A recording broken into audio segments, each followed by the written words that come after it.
वैभव त्रिपाठी जी आपके पास आती हूँ और सिंह साहब आपसे रिक्वेस्ट करूंगी प्लीज उनकी बात पूरी होने दीजिएगा, उसके बाद अपना काउंटर रखेंगे, फिर उसके बाद तारिक साहब, रमनीश जी और आरके सिंह आपके पास आऊंगी। वैभव जी आपसे शुरू करती हूँ। जहां देखिए 2024 में जनता ने इनको बैकफुट पे ढकेला है और इनको पता चल गया है कि 10 साल में ना रोजगार ना महंगाई, इन सभी मुद्दों पे ये जब पूरी तरीके से विफल हुई है सरकार, तो अब इसके पास बचा क्या हिंदू मुस्लिम के सिवा? तो हिंदू मुस्लिम, पाकिस्तान, बांग्लादेश, रोहिंग्या, इसके अलावा ये कुछ बोल नहीं सकते। जो मस्जिद की बात है प्रशासन उसकी बात कर रहा है, और पीछे 10 साल हिमाचल में आपकी सरकार थी महोदय, आज थोड़ी वो चीज बन गई है, लेकिन आप उस पर बात नहीं करेंगे। जो प्रशासन हैंडल कर रहा है उसमें आपके लोग जाके होदंगई करेंगे, मामला ये। दूसरी बात मैं कह रहा हूं, मध्य प्रदेश में एक सेना के जवान और उसकी महिला मित्र के साथ जिस तरीके से अभद्रता हुई है वो लॉ एंड ऑर्डर का मामला है। फर्जी एनकाउंटर हो रहा है, कस्टोरियल डेथ हो रही है, इन सारे मामलों में आपकी सरकार फिसड्डी हुई। इन मुद्दों पे चर्चा ना हो, महंगाई बेरोजगारी पे चर्चा ना हो, आपके जो गलत नीतियां हैं उस पे चर्चा ना हो, इसलिए आप हिंदू मुस्लिम कर रहे हैं। और सनातन की रही बात चिंता, पूर्णिमा जी आपको भी चिंता हो रही थी, सनातन की चिंता तब कहाँ मर गई थी जब सैकड़ों काशी खंडोक्त शिवलिंग बनारस में इस सरकार ने तुड़वा दिए। और जानती हैं वो सारे मुस्लिम, बाहर के मजदूर मुस्लिमों को बुलाया था इस भाजपा के ठेकेदारों ने, और वो तोड़े गए। वो काशी खंडोक्त का मतलब आप नहीं समझ पा रही होंगी, मैं बताता हूँ। काशी खंडोक्त मतलब बोलिए, आप बहुत समझदार हैं, बताइए आप ही समझाइए। समझाइए, आप समझाइए, आपसे ज्यादा समझदार इस पैनल में कोई थोड़े ही है त्रिपाठी जी। ज्यादा काशी, बोलिए। 100 से ज्यादा काशी खंडोक्त देव विग्रहों, शिव कचहरी, अक्षय वट को काट के फेंक दिया गया। काशी खंडोक्त मंदिर वो मंदिर है जिसका काशी खंड स्कंद महापुराण में वर्णन है। स्कंद महापुराण जैसा सबको ज्ञात होगा कि महर्षि वेद व्यास ने लिखा, और महर्षि वेद व्यास द्वापर युग में थे, तो द्वापर मतलब एक युग पुराने देव विग्रहों को तोड़ने वाली योगी और मोदी की सरकार सनातन की हिमायती है। राम मंदिर वैभव त्रिपाठी जी योगी मोदी की सरकार पर तो बहुत सवाल खड़े कर रहे हैं। जरा इनको बताइए कि कर्नाटक में जब गणेश विसर्जन के हमले की जब घटना होती है उस पर पत्थरबाजी की जाती है, इनको बताइए जरा कैसे हनुमान चालीसा सुनने पर एक आदमी पर हमला कर दिया जाता है कर्नाटक में। इसके साथ साथ इनको ये भी बताइए कि किस तरीके से लाउड स्पीकर पर हिंदू विरोधी नारे लगते हैं, कैसे पताका को सनातन की हटा दिया जाता है, ये सब कुछ कहाँ हो रहा है?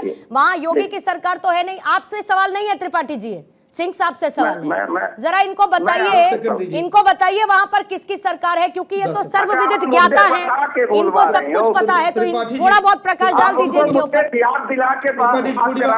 ठीक है, आपसे सवाल नहीं है, सिंह साहब का टर्न है, उनको जवाब देने दीजिए, बोलिएगा सर। पूर्णिमा जी देखिए, कालनेमी भी जो है ना वो साधु भेष में आया था, इस नाते वो साधु नहीं हो गया था। चलिए हम बनारस से शुरू करते हैं। यही वाराणसी था जब एक नवाब को, बाहर के नवाब को भारत दिखाने आया गया, तो पूरी काशी के मंदिरों को ढक देने का कार्य किया गया। किसकी सरकार में किया गया? किसकी सरकार की? कांग्रेस की।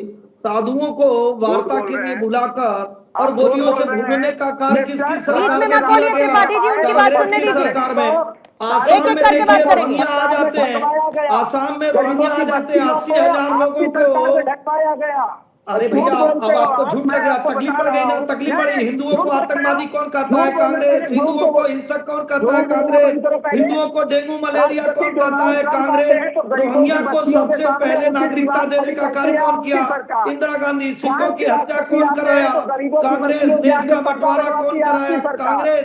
देश के लोगों को हिंदू और मुस्लिम में बंटवारा करने का कार्य कौन किया? कांग्रेस। तो ये सारा काम कांग्रेस ने किया। कांग्रेस तो राम मंदिर बनने ना पाए, 25-25 वकील खड़ा करने का कार्य कौन किया? कांग्रेस। आतंकवादियों के लिए रोने का कार्य कौन किया? कांग्रेस। तो अगर कांग्रेस के लोग सनातनी हो जाएंगे तो सनातनी कहाँ जाएंगे भैया? अरे सनातन को बदनाम मत करिए, सनातनियों का एक ही देश बना है। फर्जी लोग सनातनी तो मत बनिए। आप तो कहते हैं हिंदू धर्म ही नहीं है, राम तो काल्पनिक है, रामेश्वरम तो है ही नहीं है, और कलावा बांध के जो आतंकवादी आ जाता है उसको हिंदू घोषित कर देते हैं। आपको जानकारी नहीं है, आप पढ़िए, तब चैनल पर बैठिए। पहली बार आसाम में इंदिरा गांधी की सरकार थी, रोहिंग्या को प्रमाण पत्र देने का कार्य कौन किया? वोट की राजनीति के लिए आदरणीय स्वर्गीय इंदिरा गांधी जी। तो मुझे लगता है कि जब जानकारी नहीं रहता है ना तो आदमी उन्होंने जुनून बातें करेगा। फर्जी टीका लगाने से, फर्जी टीका लगाने से, फर्जी हिंदुओं को आतंकवादी करने से काम चलेगा। राहुल गांधी को जब हिंदू प्रतीकों में डर लगता है, राहुल गांधी को जब हिंदू प्रतीकों में डर लगता है, जब वो हिंदुओं को हिंसक बताते हैं, वैभव त्रिपाठी, अब इसके बाद आप मुझे इस बात की कंप्लेन नहीं करेंगे कि जब आप कुछ कह रहे हैं उस दौरान बीच में दूसरी पार्टी के प्रवक्ता बोल रहे हैं, क्योंकि आप लगातार एसएन सिंह साहब के समय के दौरान बोलते रहे हैं, इसीलिए दोबारा से इस बात की कंप्लेन आप मुझे मत करिएगा। तारिक खान साहब आपके पास आते हुए, तारिक खान, ठीक है, मैंने उनको भी रोका था, लेकिन इसका मतलब ये नहीं है कि जब दूसरी आपकी बारी में किसी ने नहीं बोला तो आप कूद कर बोलने लगेंगे, इसका मतलब ये नहीं है। तारिक खान साहब आपके पास आते हुए, तारिक खान साहब आपके पास आते हुए फिर वही बात, देश की शांति को भंग करने की साजिश किसकी? और मैं ये कहती हूँ कि हर एक मुद्दा इर्द गिर्द घूमता हुआ हिंदू मुसलमान के क्यों नजर आ जाता है? हमारा सामाजिक वैमनस्य कहाँ चला गया है? तारिक खान, हर बात। सिंह साहब रुकिएगा, सिंह साहब, SN Singh please, SN Singh please, Singh साहब रुकिएगा, मेरी आवाज आ रही है आपको? सिंह साहब रुकिएगा जरा, दोबारा से आपके पास आऊंगी। तारिक खान। मैम देखिए, बहुत सी बातें हुई अभी, और बात की शुरुआत संविधान से हुई थी और बाबा साहब से हुई थी। वही बाबा साहब लिखा हुआ संविधान जो समावेशी बात करता है, सर्वधर्म सम्मान की बात करता है, समाजवाद की बात करता है। अभी का क्या कहा गया कि वो धर्म के नाम पर वो पाकिस्तान बना था और ये हिंदुओं के लिए राष्ट्र बना था? नहीं, वो इस्लामिक रिपब्लिक बना था, बीच में नहीं मैम, यही दिक्कत है, लोग बीच में बोलते हैं। वो इस्लामिक रिपब्लिक बना था, बोल ही सकती हूं, और हमने ये कहा था, माइक तो बंद कर नहीं सकती, दिक्कत में डायरेक्ट एक्शन क्यों होता है भाई? मस्जिदों से लाउडस्पीकर से सिंह बोला साहब, जाता है बदलिए, नहीं चलेगा, ये इतना सवाल पूछ नहीं सकते हैं क्या? इन्होंने वक्त की जमीन की बात के बारे में कहा, वक्त की जमीन जो है, जो गांव 1500 साल पुराना है, वो तारिक भाई का कैसे हो जाता है? यही तो पूछा जाता है। ठीक है, जवाब देने दीजिए उनको। सिंह साहब उनको जवाब देने दीजिए, जवाब देने दीजिए सर। अंतिम के 4 मिनट है मेरे पास, 2 और मेहमान है, प्लीज। तारिक जी, अब मैं बोलूं क्या? मतलब मेरा टाइम शुरू होगा? ठीक है, आपने मुंह तो बंद कर लिया था, अपना कवर कर लिया था, पर आप हटा के बोलिए। आपने बंद करवाया था, बोलिए। एसएन सिंह साहब, पहले से बोलना हो तो बोल लीजिए, अब मैं बोल। देखिए मैम, हमने चुनाव में कहा कि ये लोग संविधान बदलना चाहते हैं, अभी एक साहब ने यही बोला ही, यही संविधान बदला कौन? सिंह साहब प्लीज। 1947 के पहले तो गंगा जमुना नहीं थी क्या? भारत छोड़ते रहेंगे, गंगा जमुना नहीं थी क्या? देखिए, मुझे मजबूरन इधर स्टूडियो गेस्ट की तरफ शिफ्ट होना पड़ेगा।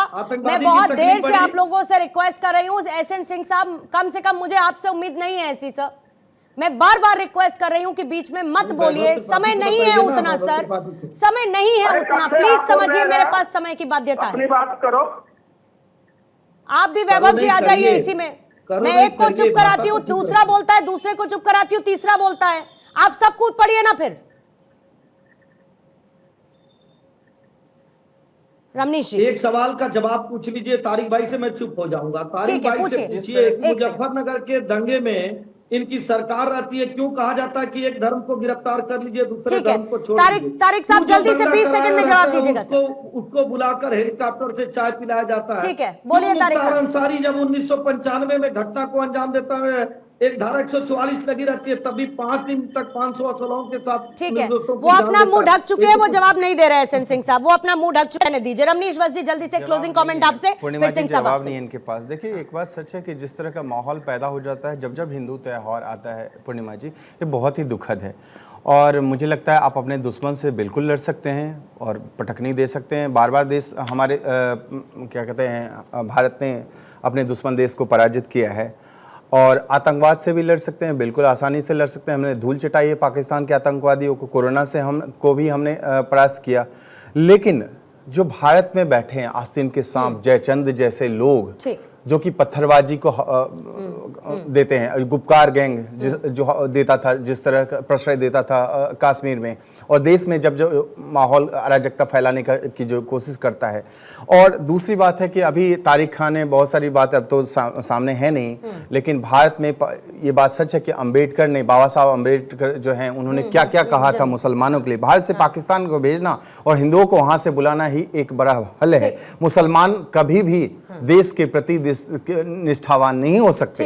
और उसके बाद मोहम्मद अली जो यदि मुसलमान देश परस्त होते, देश के प्रति प्रेम होता, तो मौलाना मोहम्मद अली जो है यरूशलेम में अपने आप को दफनाना वो कभी भी नहीं चाहते। वो अपने देश को छोड़ करके यरूशलेम गए थे और वहां पे उन्होंने इच्छा जाहिर की थी अपनी।